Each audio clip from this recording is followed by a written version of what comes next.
نن چې زموږ کوم ویډیو دی نو دا بیسیکلی موږ ډېرې داسې ویډیوګانې جوړې کړې دي چې په هغې کې موږ د شوګر د ریورسل په حواله سره خبره کوو. زموږ ډېر داسې مریضان دي چې هغو ته شوګر لګېدلی د علاج سره شکر الحمدلله د هغو شوګر چې کوم دی مکمل کنټرول شوی او بغیر د دوايانو نه د هغو شوګر ماشاءالله کنټرول وي.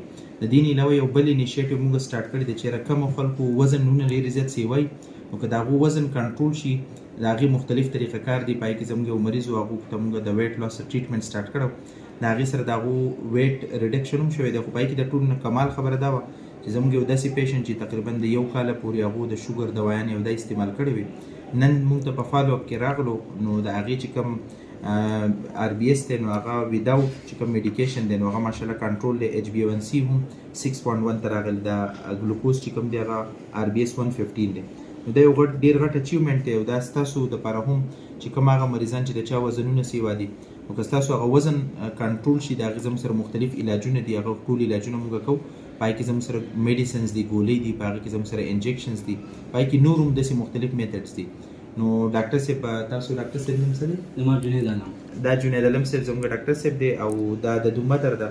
نو د دې په حواله سره ستاسو خپل څه څنګه چې ډاکټر صاحب وویل چې یاره موږ د ما مور چې کوم شوګر و هغه ډېر زیات های و تقریبا چې 280 مخکې و او ویټ هم ډېر زیات سی و او شوګر او بلډ پرشر ورته و نو الحمدلله ستاسو چې کوم ټریټمنټ پلان و موږ چې کوم د هغې مطابق وتلو نو الحمدلله د هغې شوګر هم نن ریورس شوی دی.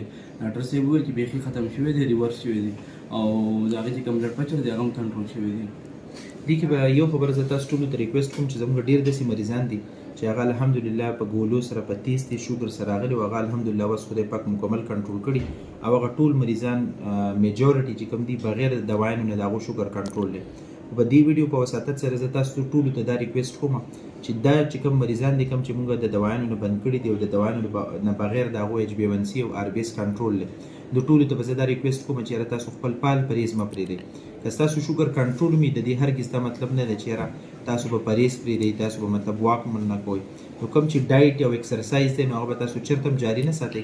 صرف په دې کې موږ ګولۍ بندي کوو او په هغې کې موږ بیا ابزرویشن کې مریض ساتو چې یاره څه موده پس بیا HbA1c موږ ګورو چې په هغې کې دوباره څه سپایکونه راځي.